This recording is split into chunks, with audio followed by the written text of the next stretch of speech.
Welcome to Infidelity Diaries. Explore the secrets and stories of infidelity with us. I woke up to a strange sound breaking through the familiar silence of the night. At first, I thought I was dreaming, but the noise grew louder.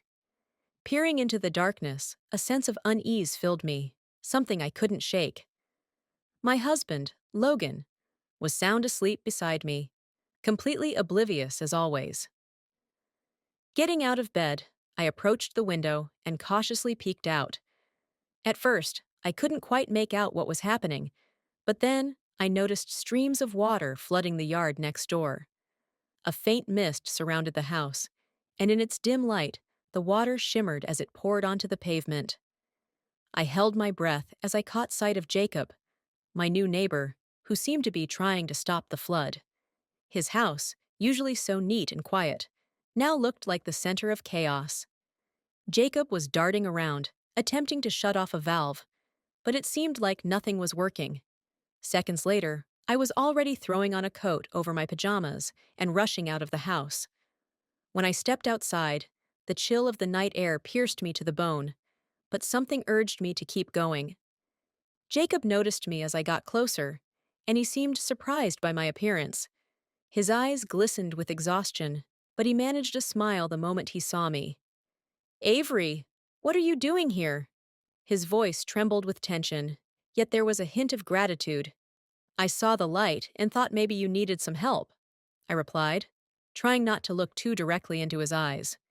He just nodded, still trying to close off the burst pipe from which water was gushing. "Damn water system," he muttered with mild frustration. "I thought I'd fixed it, but apparently not." I offered to help unscrew one of the old faucets, and together, we tried to stop the flow with makeshift tools. When we finally managed to do it, silence returned so abruptly that we both burst into laughter, almost in relief. For a moment, we fell quiet, realizing just how surreal the situation was. "Thank you," he said, looking at me with genuine gratitude. "Without your help, I'd probably have half the house underwater." "No problem," I replied with a slight smile. "Always happy to help in these emergency situations," I added jokingly, though there might have been a hint of something more in my voice. We stayed quiet for a bit, listening to the silence that now felt so rich, so full. Our eyes met, and I caught myself feeling a strange thrill, something I hadn't felt in a long time, a sense of newness, as if, for the first time in ages, someone was actually noticing me. "Well, I should probably get going," I finally said, breaking the pause that had started to feel too long. Jacob nodded, smiling in thanks, and we both understood that the night had reclaimed its quiet, fatigue, cold, and the soft rustling of leaves. Back at home, I quietly closed the door behind me and slipped off my coat, careful not to wake Logan. He was still sleeping peacefully, completely unaware of my absence. I approached the bed and sat beside him, watching him. Even in sleep, he looked so focused, reminding me of how absorbed he was in his work and daily tasks. I looked at his calm face, feeling something inexplicable building up inside. Why did it feel like, tonight, I felt more excitement from meeting my neighbor than from the familiar calm beside my husband? I tried to brush these thoughts away, burying my face in the pillow and closing my eyes, but the memory of the midnight encounter next door wouldn't let me go. The next morning, just as the sun rose above the rooftops, I glanced out the window and saw Jacob in his yard. His entire porch was covered with wet boxes and scattered items he'd tried to save after the night's flooding. Without a second thought, I threw on a jacket and went out to offer some help. "Hey!" I waved as I walked closer. "How are you holding up after last night's adventure? Looks like there's still a lot to do here." Jacob turned, and a look of relief crossed his face. "Avery, good morning," he said, sighing a little as he rubbed the back of his neck, exhausted. "Yeah, there's plenty to do. Honestly, I didn't expect it all to go so wrong." "I can help if you don't mind," I offered, trying to keep it casual, as though such a request was nothing unusual. He looked at me in surprise but didn't turn down my offer, and we began sorting through his belongings, some of which had survived the flood. Jacob's things were like a mosaic of his life: old books with faded titles, photo albums, various tools, canvases, and brushes. It was clear he had an eye for art. The longer we worked side by side, the more it felt like an unspoken connection was forming between us, something subtle but gaining strength. "Have you always lived here in this house?" I asked, trying to fill the silence. "No, I only moved in a few months ago," he replied, carefully stacking books in a dry box. "I used to live outside the city, but I wanted something new." He smiled, as if hinting at something important. "What about you? Have you lived here long?" "Yeah, Logan and I moved here when he got a job in this area. I hesitated, choosing my words. "I've always looked for stability, and Logan is probably the best example of a stable person you could find." Jacob raised an eyebrow, and I thought I caught a hint of skepticism in his gaze. "And does that life work for you?" he asked directly. The question caught me off guard. I wasn't ready to answer honestly, but somehow I didn't want to lie either. Something tightened within me, and I could feel two forces battling inside: a sense of duty and a strange, newfound attraction I hadn't yet fully understood. I I glanced away momentarily. "I think sometimes stability can be a bit too familiar." Jacob nodded knowingly, and I felt like he understood me more deeply than I could have expected from someone I barely knew. We returned to our work, but his words kept echoing in my mind. "Too bad I don't have any photos from my old place here," he added after a minute, as if trying to shift the topic. "It was a complete mess, but I liked it. Sometimes you have to let yourself just be, even if not everyone gets it." His words struck a chord. They reminded me of what I had forgotten: living next to Logan and his strict schedule. Maybe I, too, wanted to let myself be someone different. We continued working, and after a while, our conversation drifted into childhood memories. Jacob shared how his family had often moved when he was young, and how each new home was a challenge where he found something interesting. I, in turn, shared stories from my school days, feeling, for the first time in ages, like someone was truly listening. "You know," I said, laughing at one of his jokes, "it seems like you handle moving as easily as some people choose new wallpaper." "Maybe I do," he replied, looking me in the eye with an intensity that made me hold my breath. "Maybe, sometimes, change is just a way to remind yourself who you are." My fingers trembled slightly as I moved the next book. We fell silent again, but this time the silence was charged with a palpable tension. Jacob suddenly rested his hand on a box beside me, bringing us closer, almost at the edge of something I couldn't cross. He looked at me, and I knew I should look away, but I couldn't. "Avery," he whispered, and I couldn't hold back. Unexpectedly, I leaned forward, and our lips met. We pulled away from each other, realizing we'd gone too far. "I'm sorry," I murmured, gathering the remnants of my composure. That, that was a mistake." He stepped back, but his gaze remained unchanged, deep, penetrating, and it felt as though he saw everything inside me. "No worries," he said with a soft smile, though his voice wavered. "Let's just forget about it, all right?" I nodded, but inside, everything was rebelling. Too much had shifted, too much had changed in a few short minutes. We were no longer just neighbors. Gathering the last of his belongings, I tried to focus on the task, but each time he accidentally brushed my shoulder or glanced in my direction, I wanted to run. When we finally finished cleaning up, I forced myself to say goodbye, feeling a tightness in my chest. Back at home, I realized I was in turmoil. Guilt and a sense of betrayal towards Logan churned within me. But at the same time, I felt as though an unknown part of my life had finally awakened. The next evening, I decided to dedicate my time to Logan, hoping it would help restore harmony in our relationship. After a day filled with mixed emotions, it seemed important to feel connected to him, to remind myself why we were together. I prepared dinner, tried to create a cozy atmosphere, lit candles, selected soft background music. It was supposed to be an evening where we could truly be alone, forgetting the rest of the world for a while. Logan arrived home a little later than usual. When he entered the living room, he glanced around for a moment, and something like gratitude flashed in his eyes. He gave a restrained smile and kissed me on the cheek, as always, lightly and routinely. I felt the warmth of his touch instantly fade as he stepped back. "Are we having a romantic dinner tonight?" he asked, slightly surprised, sitting down at the table and picking up his phone, almost out of habit, without a second thought. "Yes, I thought we could use a little distraction," I replied with a strained smile, trying to hide my disappointment. He nodded, glancing at his phone screen and briefly responding to a colleague in the messenger. I felt something tighten inside. I wasn't angry at him, but every time we tried to spend time together, he seemed to sink further into his work.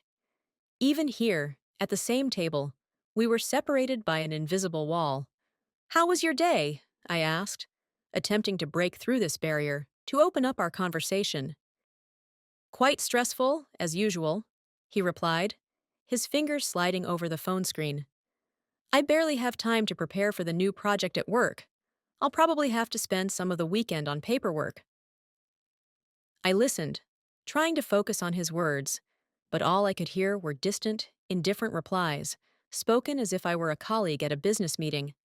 At some point, his attention finally turned to me, but only to ask, "And how was yours?" Those words sounded so ordinary, as if he only wanted to keep the conversation going. My desire to share my feelings with him suddenly vanished. "Nothing special, just the usual," I replied, trying to swallow the bitterness rising inside. Our conversations seemed to have lost depth, turning into routine exchanges. We continued the meal, but with every passing minute, it became more apparent that, despite my efforts, I couldn't get closer to him. I tried to find something to enliven this evening, but each time I opened my mouth to say something, Logan would focus back on his phone or respond briefly, lost in his own thoughts. A tense pause settled, as if the air between us was thick with unspoken words we didn't dare say.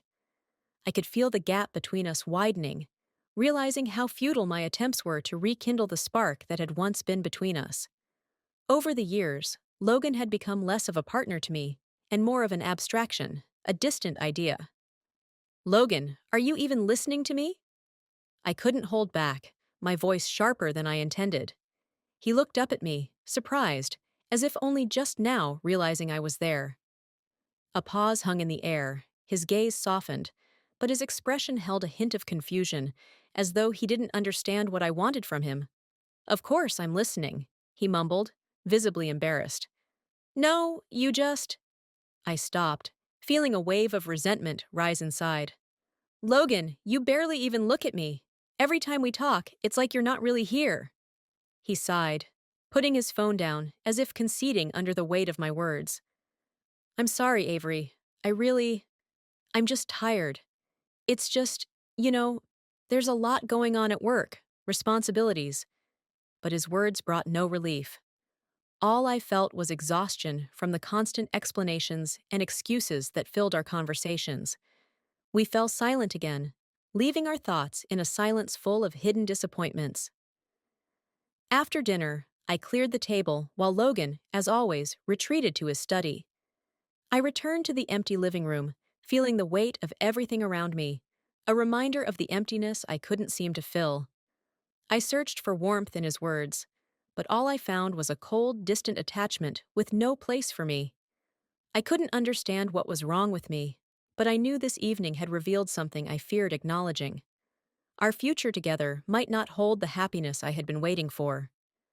The feeling of emptiness grew, filling me from the inside, leaving doubts and vague premonitions. Extinguishing the candles, I quietly made my way upstairs and slipped into the bedroom, trying not to make a sound. Logan didn't notice my return. occupied with yet another task, and I was once again overwhelmed by the realization that I was just background noise in his busy life. I hadn't planned on running into Jacob again, but fate had other ideas. That day, I needed to pick up a few things for the house, and when I turned into a small local store, I spotted him near the shelves with groceries. He noticed me first, and, with a smile, stepped closer. "Avery, good morning," he greeted me, his tone light, instantly making me feel more at ease. "Hi, Jacob. How are you? Still recovering from the flood?" I replied, trying to stay composed, though, admittedly, a small tremor of excitement stirred within me. "Yeah, managed to sort out most of it," he replied, adjusting the basket in his hands. "You know, maybe we could grab a coffee? There's a nice park nearby with some benches and a lake view." For a moment I hesitated, wavering, unsure if I should agree. But something inside, perhaps that untraceable sense of emptiness that had been haunting me lately, nudged me to say yes. I nodded, and together we left the store, heading towards the park. We found a bench in the shade of some trees with a view of the calm lake surface and sat down. Jacob handed me a cup of hot coffee, and for a while, we simply enjoyed the view in silence, each lost in our own thoughts. But the silence between us wasn't awkward. It was actually comforting, filled with unspoken words and feelings that didn't require explanations. "Sometimes I wonder why I ever left my old home," Jacob broke the silence, smiling quietly, as if at himself. "Did you like it there?" I asked, looking at him with interest. "It wasn't perfect, but it was simple, and I was at peace with myself." His voice softened, as if he were sharing something important, even intimate. "Sometimes solitude isn't emptiness, it's a space for something real." His words unexpectedly touched me, and I realized that he might have been lonely, but unlike me, he saw it as something natural. His solitude was a conscious choice, not the forced distance I felt every day with Logan. Almost unintentionally, I started to speak. "You know, I think this is the first time in my life I've truly felt lonely while being with someone. It's a strange feeling, to be near, yet feel like you're 1,000 miles apart." He looked at me thoughtfully, considering my words, but didn't interrupt, just nodded slightly, encouraging me to continue. "I don't mean that Logan is a bad person," I added quickly, as if defending myself. "It's just that, over time, he's become so, I don't know, detached, as if I'm just part of his surroundings, but not part of his life. It's not what I wanted when we got married." "And what did you want?" he asked softly, with a genuine interest in his voice, not judgment or curiosity, but a desire to understand. "Maybe something that would never become routine," I replied, reflecting on my own words. "I want to feel heard, to feel important, but—" I trailed off, realizing this admission might be more than what one should share with a neighbor. "Sorry, I probably shouldn't be saying this." "No, Avery, don't apologize." Jacob looked at me with understanding. "I think sometimes you just need to say out loud what's been troubling you. Even I don't always manage to do that." We fell silent again, and this time, the pause felt fuller than before. The words we'd spoken had exposed hidden feelings and fears. At one point, I caught his gaze and saw in it something that reminded me of the honesty I'd longed for. It was a moment when words seemed unnecessary, as looks and silence spoke far more. "You know, I haven't felt this alive in a long time as I do now, talking to you," Jacob said, and it felt like his words gave me a lightness I'd been missing.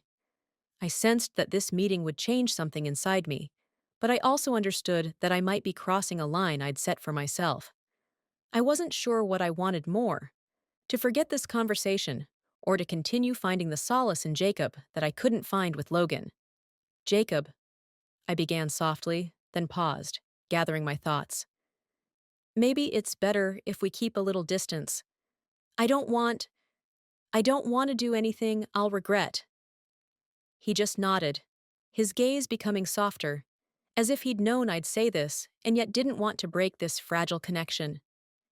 I understand, he replied quietly, his voice carrying a warm respect for my words. If you need distance, I respect that. We sat a little longer, wrapped in silence. I knew that when I returned home, I'd find myself alone again, but I was ready for it because something important was growing inside me. I knew that Jacob understood me in a way that even I hadn't fully grasped yet. But despite this, I needed to step back to sort through my own feelings.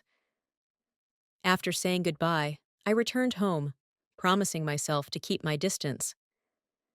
Several days had passed since my encounter with Jacob in the park, yet thoughts of that conversation lingered.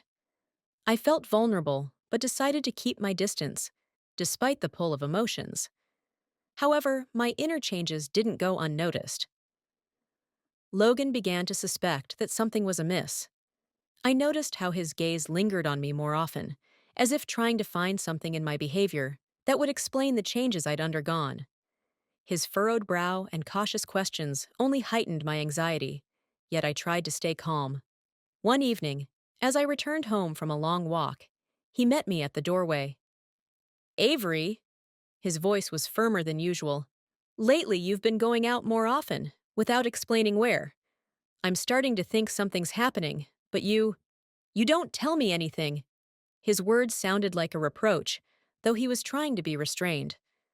I froze for a moment, feeling a mix of emotions intertwine with growing guilt. It was that moment when tension filled the air, and the words seemed too significant to remain unspoken. Logan, I just need some time alone sometimes. It doesn't mean I'm hiding anything, I replied, striving to keep my voice steady. But his expression remained serious, his gaze penetrating. I'm not saying you're hiding something, it's just, you've changed, and it's noticeable. Concern, and perhaps a hint of hurt, laced his words. Avery, what's going on with you? I hesitated, unable to find the words to explain. The truth was deep and complex, impossible to convey in one conversation. But Logan was persistent, and in his eyes, I saw a desire to understand what was happening in my heart. At that moment, I realized that our conversations, already rare and superficial, were gradually becoming defensive. He wanted to know more than I was ready to share. I suggested we have dinner to discuss things calmly. It seemed like it could give us both a chance to understand each other better, and perhaps even reclaim those lost feelings that seemed to have faded from our lives. I hoped that in the atmosphere of a quiet evening, we could talk honestly and openly. This time, I didn't attempt to make a grand dinner like before. Everything was simple. I prepared our favorite dishes, set wine glasses, and lit a small candle on the table. But despite all my efforts, tension hung in the air, like the anticipation of an inevitable conversation that I both feared and awaited. We started with casual topics, discussing daily matters, but this only underscored how far apart we'd drifted. Every question felt like a formality, and each answer, a hollow phrase. You seem to be somewhere else entirely, Avery, Logan suddenly said, unable to hold back. I looked at him, not immediately understanding what he meant. A look of weariness and slight disappointment lingered in his eyes. What do you mean? I'm here, right beside you. No, you're only here physically, mentally, emotionally. You've been far away for a long time. And I don't understand why. I'm trying to be what I've always been for you, but it seems like that no longer matters.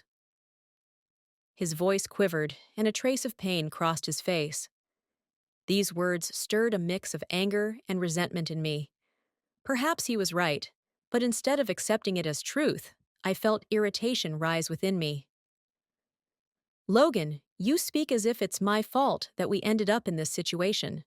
What about you distancing yourself? You're so absorbed in work and your schedule that there's no room left for me. So you just decided to disappear? His words came out dryly, almost reproachfully. I felt something sharp and unpleasant growing within me, something I could no longer suppress. Our conversation quickly turned into an argument, each of us trying to justify ourselves while blaming the other. My attempts to salvage the evening seem to have backfired. Sometimes it feels like you're just comfortable keeping me around as part of your perfect picture. You work, build your career, and I'm just the backdrop to your life. I felt something tighten inside, but I couldn't stop. And that's not what I wanted. Logan was silent, looking at me as if seeing me for the first time. His face grew harder, and his eyes darkened slightly with restrained emotions. The words I'd spoken struck him harder than I expected, and that realization silenced me. "I never thought that's how you see me," he said, barely concealing his disappointment. After that, our conversation was over.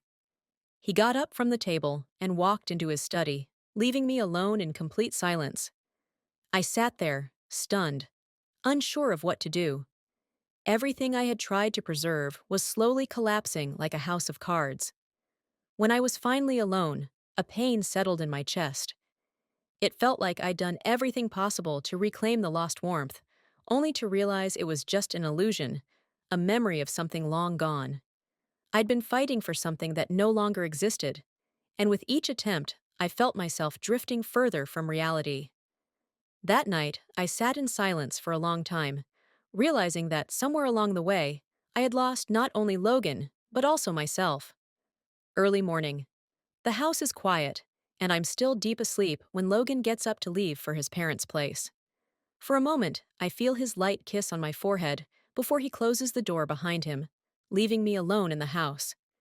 The deep slumber still envelops me, preventing me from immediately realizing that today is special, a rare day when I am left alone, with no need to pretend. Meanwhile, Jacob, standing by his window, notices Logan driving away. His gaze lingers on the house, and he notices that the door to the veranda is unlocked. In that instant, an impulse forms in his mind, one he decides to follow. Driven by mixed feelings, he doesn't allow himself to examine. He carefully approaches my house, hesitating slightly before pushing the unlocked door. Inside, everything is quiet, with only the morning light filling the room, softly touching each surface. Jacob hears the steady rhythm of my breathing from the bedroom, realizing I'm still asleep. Drawn by an invisible thread, he moves toward the sound. Entering the bedroom, he sees me peacefully asleep, my face relaxed, my breathing even and calm. He pauses momentarily, almost afraid to disrupt the scene. But then, moved by a sudden wave of tenderness, he reaches out and gently touches my hand. His touch is light, almost ghostly, but it's enough for me to feel the movement and slowly open my eyes. As I awaken, I see Jacob standing before me. His eyes are filled with warmth and calm, and his expression is soft and slightly shy. For a moment, I can't quite understand what's happening, but in his gaze, I feel the kind of sincerity I've missed these past few months. "Jacob," I whisper, feeling a mix of surprise and slight embarrassment. "What are you doing here?" He smiles slightly, pulling his hand back, but his gaze remains tender and deeply affectionate. "I saw Logan leave and thought you might feel lonely." His voice trembles slightly, and I sense that this moment holds as much significance for him as it does for me. We fall silent for a few seconds, and in that silence, something grows between us, something beyond mere attraction. It's a feeling that binds us, as though it exists for a reason beyond chance. I sit up on the edge of the bed, brushing my hair, aware that even this small gesture feels different with Jacob nearby. "So, you really decided to come in while I was still asleep?" I laugh, trying to lighten the mood, but it only makes the moment more intimate. "Sorry, maybe it wasn't the best idea. It's just—" He trails off, searching for words. "I just wanted to see you, and I didn't think twice." His words are quiet, carrying something touching and genuine. Jacob sits on the edge of the bed beside me, and I feel a tension between us, but not one that frightens or repels. Instead, it feels natural, even welcome. There are times when you just know it's right, he says, and I feel as though he's voicing my own thoughts, giving them form. We sit there, and I wish I could stop time to savor this moment created just for us. We begin talking, slowly, as if each word finds its place in the space between us. Jacob opens up about his past, about how he's often felt lonely, despite always being surrounded by people. Loneliness isn't always something you can see, he says, looking at me in a way that makes my heart clench. Sometimes it's so deep that you hide it even from yourself. I listen to him, feeling that each story, each emotion, is a revelation I'd longed for but couldn't find in everyday life with Logan. I realize that what's missing in my marriage are these moments. Moments where I can be vulnerable, where I can allow myself to be understood. I've been feeling this loneliness for a long time, I say quietly, realizing it's the first time I've been able to say it out loud. Logan, he's not a bad person, but sometimes it feels like the only thing connecting us is obligation and habit. Jacob listens attentively, without interrupting, and in his gaze, I see an understanding that can't be faked. You know, I think sometimes the only thing we can do is allow ourselves to be honest, to be who we are, without expecting anything in return. His words strike a chord within me. I feel like I've found a solace in him that I'd been searching for.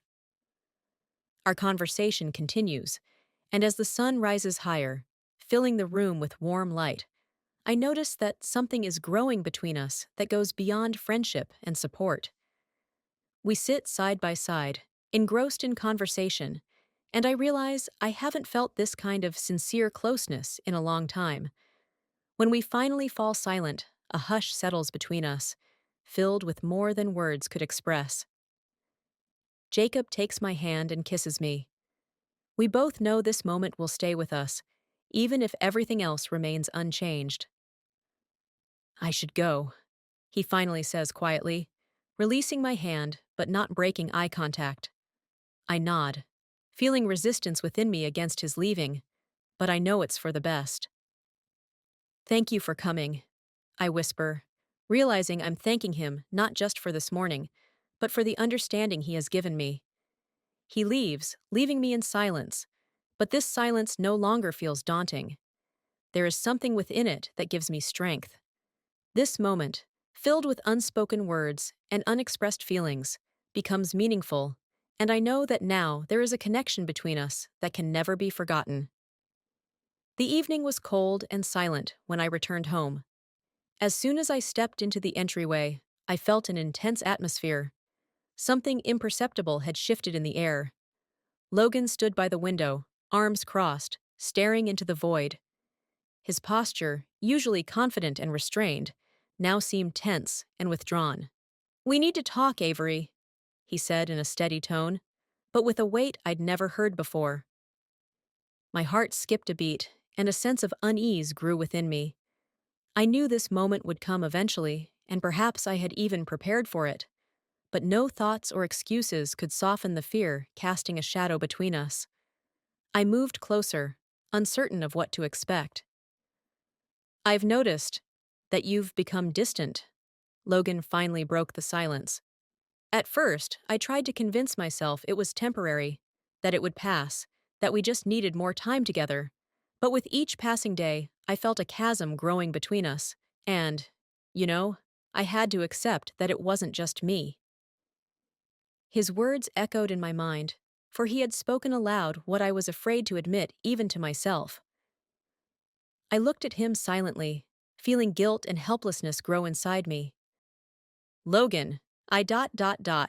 Avery, you don't have to explain," he interrupted, waving his hand in tired resignation. "I knew about your meetings with Jacob. I knew you were seeing him, that he had become a part of your life, a part I can no longer enter." I struggled to catch my breath, looking into his eyes, unsure of how to justify my actions. He continued, "I didn't say anything because I thought I could fix it. I wanted to give you time, hoping it would help you realize what you truly wanted." He spoke calmly, almost emotionlessly, but there was an inevitability in his voice. I looked at him, feeling our shared life unraveling, all the commitments and promises we had once made to each other slipping away. Logan, I said softly, finding the strength to speak. I really wanted to fix this, but I think I always knew I couldn't anymore. I felt tears welling up, but held them back. This moment was too important to drown in emotion.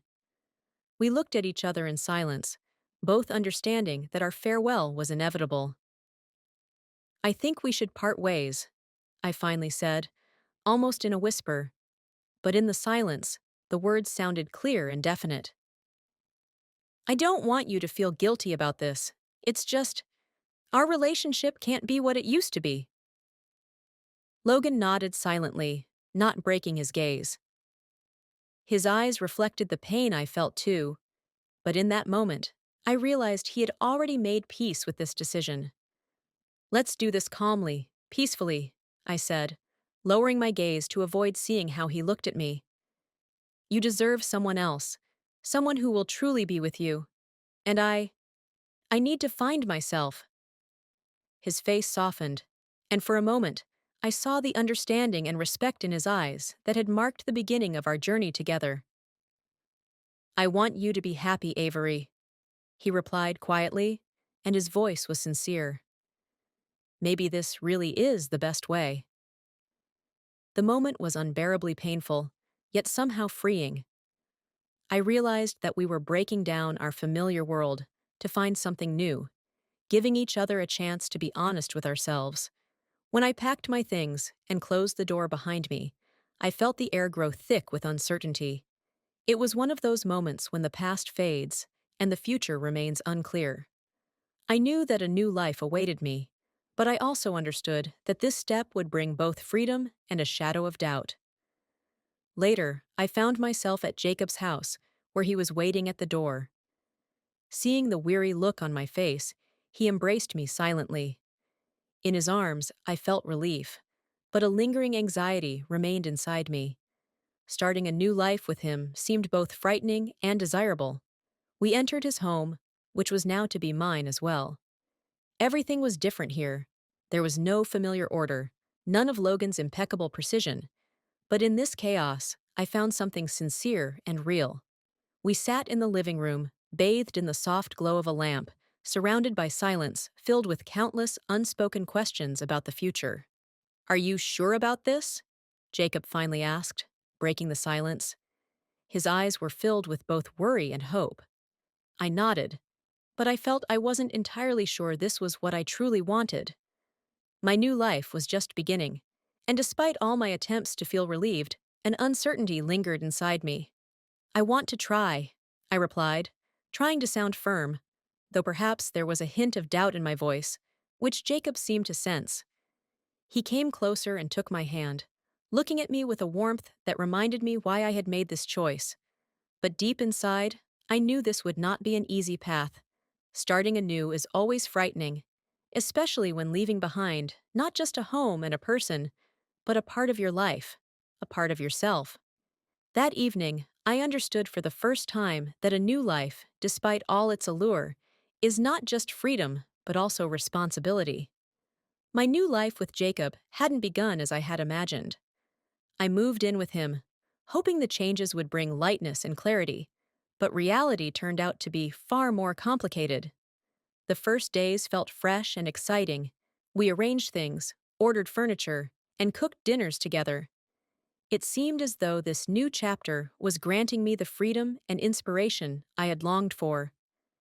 But as daily routines settled in, I realized that being with Jacob required more effort than I had anticipated. His home was entirely different, cozy, but lacking much organization. Jacob was spontaneous. He had no strict plans or schedules, always relying on impulse and mood. His chaos, which I initially found endearing and charming, had started to irritate me. He forgot to do the simplest things, closing the window before a storm, cleaning up after cooking, noticing that something needed repair. I tried not to focus on it, but deep down, I felt that my expectations and reality were not aligning. With each passing day, I was more weighed down by thoughts of the past. Trevor still lingered in my mind. His calm, well-structured life now seemed safe and reliable. I couldn't let go of the memories of moments that felt so familiar and predictable. These thoughts haunted me, and each day I doubted my decision more. One evening, as Jacob and I sat on the couch, I realized I could no longer hide my doubts. My mind was a whirlwind of fear, uncertainty, and guilt. I lowered my gaze, trying to gather my thoughts, but he seemed to sense my distress on his own. "You're not happy," he said unexpectedly, his voice gentle, without reproach, only understanding. I looked up and met his gaze. His words reflected what I was afraid to admit to myself. I lacked the lightness I had envisioned. I felt trapped by my own expectations, and the situation only added to that burden. "Jacob, I—" The words wouldn't come. I didn't know how to explain the inner struggle I was facing. I thought I could start fresh, that I could just leave the past behind, and start a new life. But it's not that simple. He nodded silently, his gaze warm, but lacking the certainty that had accompanied our first days together. I could see he was struggling too. He had been expecting something more, something whole, and probably sensed that our dreams of a new life together had been a bit naive. "Maybe you need to figure things out," he finally said, his words sounding as though he had been preparing for this conversation. "I don't want you to feel obligated to be here. If you need time to understand what you really want, I'll understand." His words laid bare what I had feared. I truly did need time to work out my feelings. I loved Jacob, but my love was clouded by the weight of old attachments. I couldn't let go of my memories of Trevor, couldn't wholly give myself to a new life while my heart was still gripped by the ghosts of the past. "I think you're right," I said softly, trying not to reveal how hard this admission was for me. "I need time. I'd like to be alone, to figure out what matters to me." Jacob came closer and hugged me gently. I could feel he wanted to help me, even if it meant a temporary separation. His kindness moved me deeply, and in that moment, I realized our conversation wasn't a farewell, but an attempt to preserve what we had, even at the cost of distance. The next morning, I packed a few things and moved to a small apartment I had found on the outskirts of the city. I was now left alone, confronting my fears and doubts by myself. The empty walls of the new apartment seemed to reflect my own emptiness, and I understood that perhaps I had been seeking happiness in others without realizing that, first, I needed to find it within myself. This was a challenging time, but I knew it was the right thing to do. I had to discover who I really was, what I wanted from life, and what I was willing to change for the sake of happiness. Several weeks had passed since I left Jacob, and now, being on my own, I finally began to feel that my inner world was becoming clearer and more defined.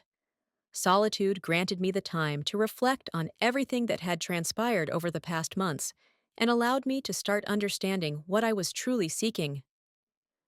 One evening during a walk, Trevor called. His voice was calm, yet carried the same tension I was feeling.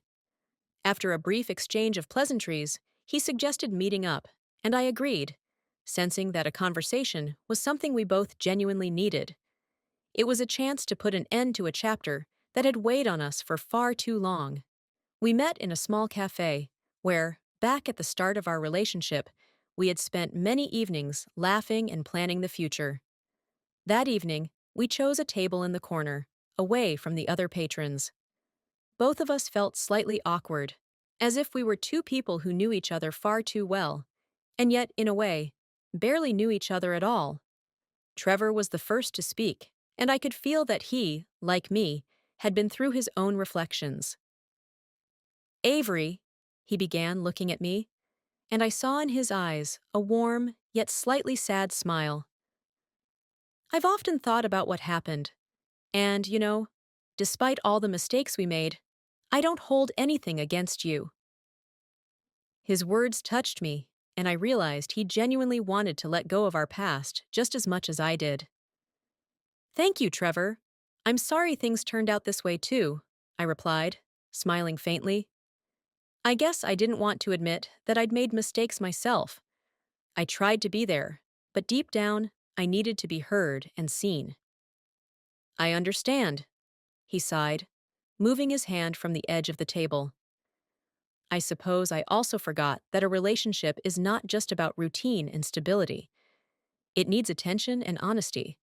And truthfully, I kept getting lost in work, not even realizing how we were becoming strangers. We talked for a long time, discussing moments we had never touched upon throughout our entire marriage. That conversation became a kind of release for us both. We didn't blame each other or try to shift responsibility. We were just searching for the truth of how everything had unfolded. Each of us bore our share of responsibility for the discord, and in that acknowledgement, there was a unique beauty and sense of closure. When the conversation quieted, Trevor finally said, "I'll always respect you, Avery, and I'll always be grateful for you being a part of my life." His words felt like a final, heartfelt goodbye. I felt that I could let him go, no longer clinging to the past, because it was time for both of us to move on. We said goodbye, and I knew this was the last note in our shared story, harmonious and sincere. On my way back, I realized that I could finally leave it all behind. Trevor had been a significant part of my life, a part that had shaped me and taught me what it meant to love and be loved, even if that love had evolved. But now, I was ready for something else, a path I would have to find on my own. Back in my small apartment, I felt, for the first time in a long while, a sense of peace. I had an unpredictable, yet liberating feeling that my life was only beginning. This future could be with Jacob, or it could be without him. But I knew that before making that decision, I needed to become whole for myself. I chose to live alone, embracing this solitude not as a burdensome fact, but as a choice. My future was still open, and it was both terrifying and incredibly hopeful. I was leaving behind an old life full of questions and unfinished answers, and stepping forward onto my own path. Looking back on the events that had led me here, I understood that each step was essential. Each decision, no matter how difficult, had shaped my growth. Now, before me lay the unknown, but I was ready to face it with confidence and acceptance, knowing that everything I needed could be found within myself.